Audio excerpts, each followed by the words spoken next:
Lánzame un swing y bátete el pelo.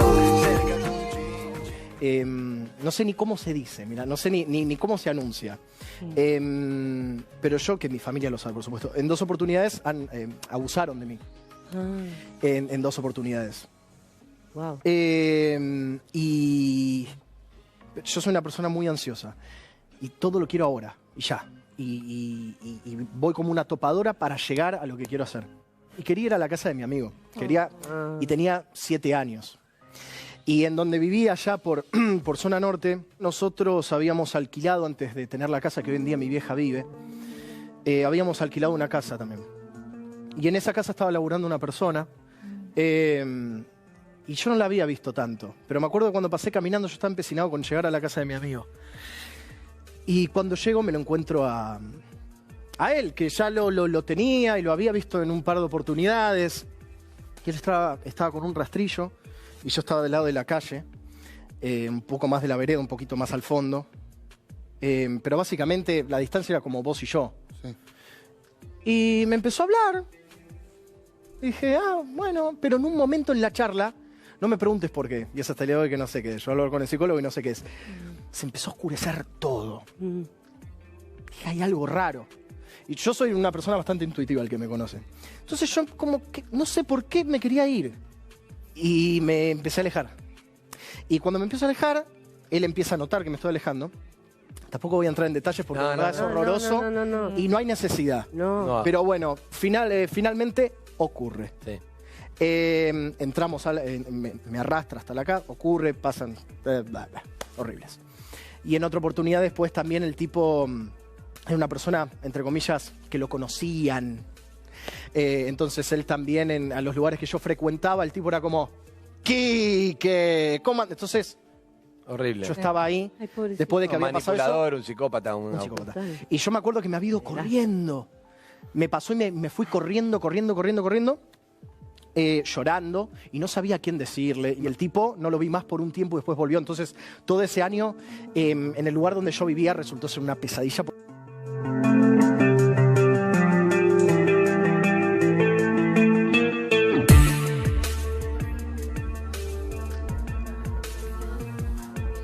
Este actor hace el año pasado, creo que fue en medio de la pandemia, que lo cuenta, se termina quebrando delante de su madre, lo comenta, hijo además de 2 personas muy famosas, ¿no? Con lo cual también esto se ha puesto en agenda nuevamente, tiene que ver con los abusos sexuales en la infancia. Lamentablemente es una cuestión muy común que generalmente pasa con el entorno. De hecho, hay un juicio que se está llevando adelante que también habla acerca de esta circunstancia, ¿no? ¿Qué pasa cuando en la niñez una persona que supuestamente te tendría que cuidar o que mínimamente te conoce termina accediendo a vos de otra forma? La importancia de la educación sexual también desde los primeros años, ¿no? Para evitar todo esto, para ayudarlos también a los chicos a hablar de estos temas, y por eso nos acompaña el licenciado Matías Arros, porque esto es más común de lo que nosotros pensamos. También se ha detonado en estos días la cantidad de abusos sexuales en la iglesia, en este caso teniendo como detonante lo que ha pasado en Francia, un reconocimiento además de la iglesia en torno a esto, ¿no?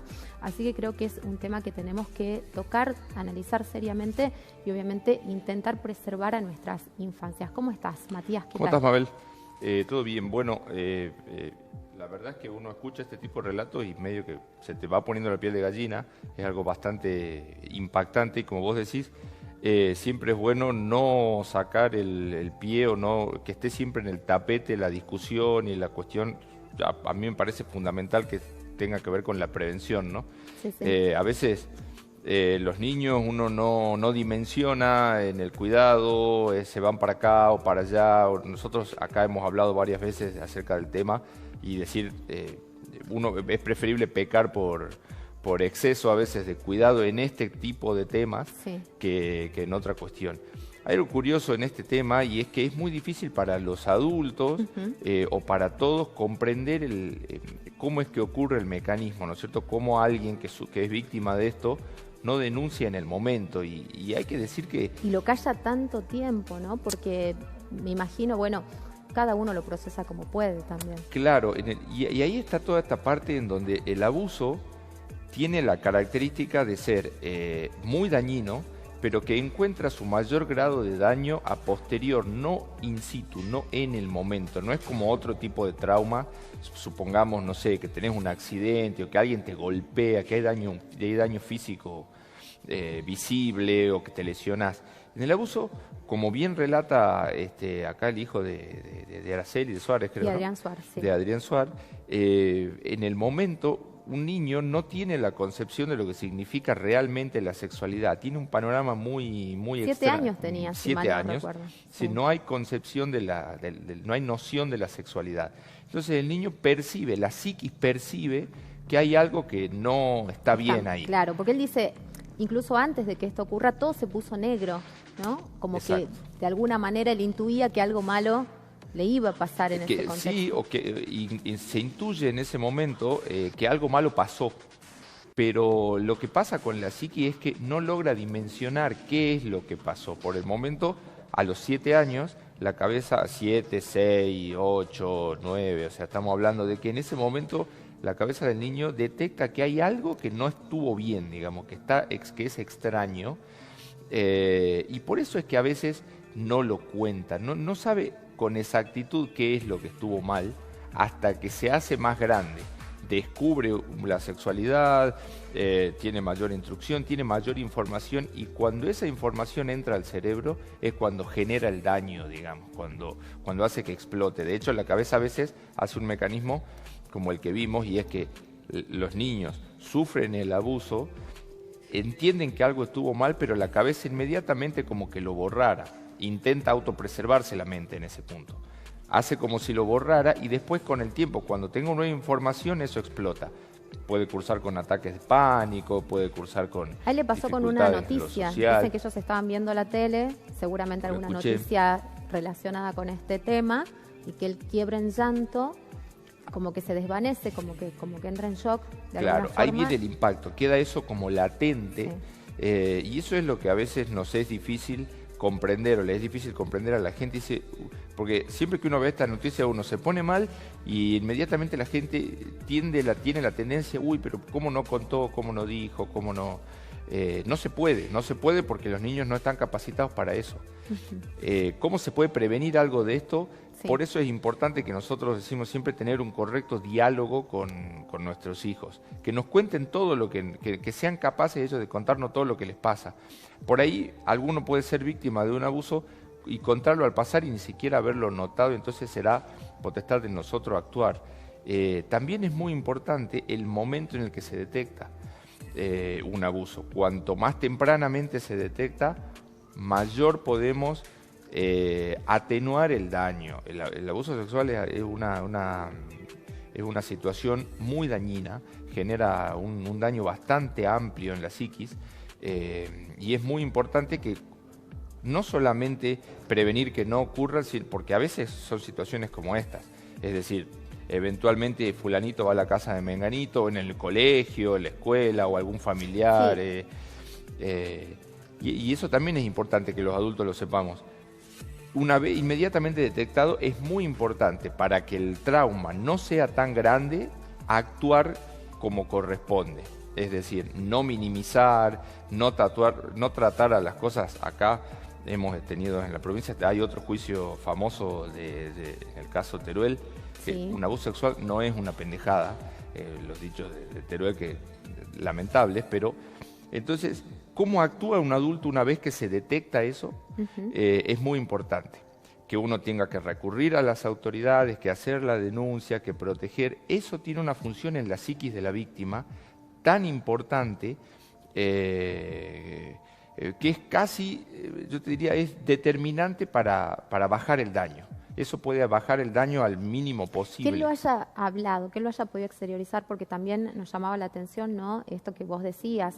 Bueno, la sociedad lamentablemente muchas veces pone la culpa en la persona que ha padecido o que ha pasado lamentablemente por el trauma de haber sido víctima de un delito, ¿no? Y de un delito Exacto. tan grave como este.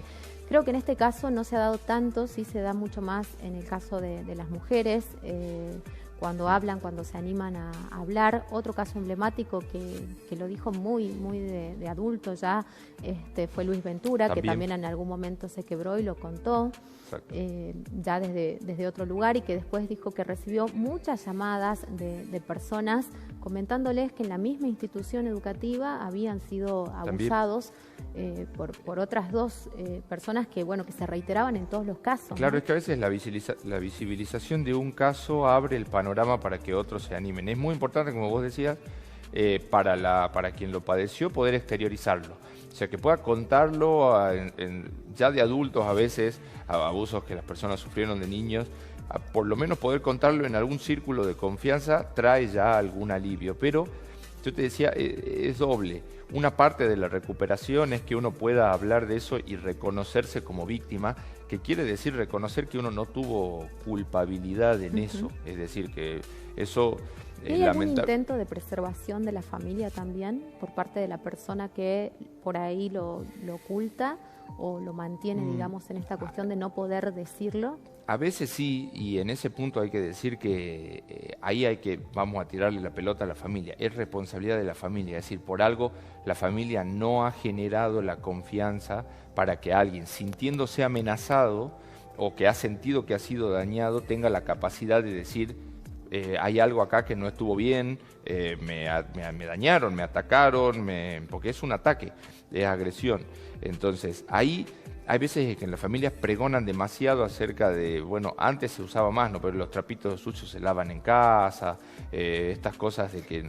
y convengamos que también muchas veces pasa en el círculo íntimo, ¿no? En el círculo familiar, con personas de confianza. Acá se trataba de un trabajador, pero ese trabajador tuvo toda la impunidad para moverse con la cercanía mínima que tenía, porque tampoco trabajaba dentro de esa casa, de esa familia. Esto que vos decías recién es fundamental con algo que yo decía anteriormente.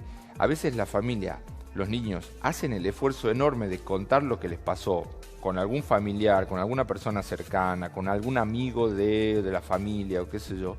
Y la familia, en vez de tener una actitud protectora y de ir en contra, tiende a ocultar, ¿viste? Así, pero que no se sepa, no digas nada, no contés nada. Y a veces esa actitud es tan dañina como el abuso. Aumenta, potencia el trauma, el hecho de que yo cuente que me abusaron y que en vez de defenderme lo oculten para que no se entere nadie, porque qué van a decir. Es decir, eso está diciendo como que importa más el qué van a decir que yo. Y eso a veces es tan dañino como el abuso mismo. Es como un segundo abuso, si se quiere. Por eso, si un niño, una niña, tiene la valentía, tiene la fortaleza o tiene la inteligencia de darse cuenta de que algo estuvo mal y contarlo, es vital el accionar de la familia, que no tienda a ocultarlo, que vaya deliberadamente en contra de quien perpetró el abuso, digo, desde el punto de vista legales y de preservación. A veces hay que prohibir la entrada de esa persona en la familia, ir a la justicia, y eso funciona como un aliciente y como un atenuador del trauma de quien sufre un abuso. A tenerlo presente, obviamente, y sobre todo a entender, ¿no?, que la educación sexual en la infancia es sumamente importante. Sé que hay muchos papás que se resisten, sé que todavía hoy en día en las escuelas pasa esto. Nadie les va a enseñar a tener relaciones sexuales, no se trata de esto. No. Esta es una cuestión clave, fundamental para que sus hijos estén preservados, no solamente en su hogar, sino también fuera del mismo, ¿no? No sé de qué manera hay que explicarlo. Uno de los pilares de la educación sexual es esto, que los niños puedan saber de qué se trata la sexualidad y que este tipo de cosas están mal. Saber concebirse niños y saber que cuando uno es niño nadie puede venir a pedirte que te quites la ropa, que hagas ninguna práctica que no quieras, ni que se te acerquen, ni nada. Eso es parte de la educación sexual. Por ahí la educación sexual ha pecado durante todo este tiempo por el nombre, simplemente por el nombre. O sea, hay muchos papás que no se han interiorizado de qué se trata, eso que vos decís. Claro. Leyeron educación sexual y en un intento extraño de preservar de la sexualidad no quieren, pero la mejor preservación es la información para los niños, porque eso va a abrir el juego, va a hacer que los niños, Pero entonces, porque por ahí no lo sufrieron ellos el abuso, por ahí lo sufrió algún amiguito o alguna amiguita, y ellos saben, y recibiendo la instrucción adecuada, capaz otro niño puede ayudar a un compañero y puede decir, che, pero a fulanito le pasó tal cosa el otro día, o en el baño le pasó tal cosa, o con un extraño, o me contó que... entonces, sí, es muy importante que eso se dé, fundamentalmente como prevención de todo este tipo de actos aberrantes, ¿no? Bueno, y está en tela de juicio el tema de las infancias, porque también hemos visto que se ha destapado la olla, que es lo que pasa muchas veces en los sets de grabación, ¿no?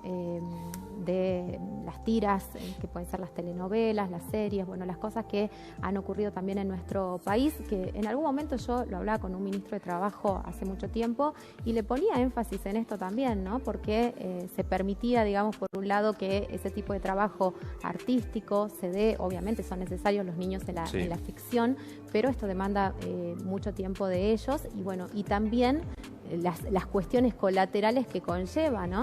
Incluso el mismo caso de Telma Fardín habla donde se mezcla no solamente la cuestión laboral, sino también la cuestión de un abuso sexual que se tiene que terminar de dilucidar en la justicia, ¿no? Lo vi hace poco con el actor de Cebollita que comentaba.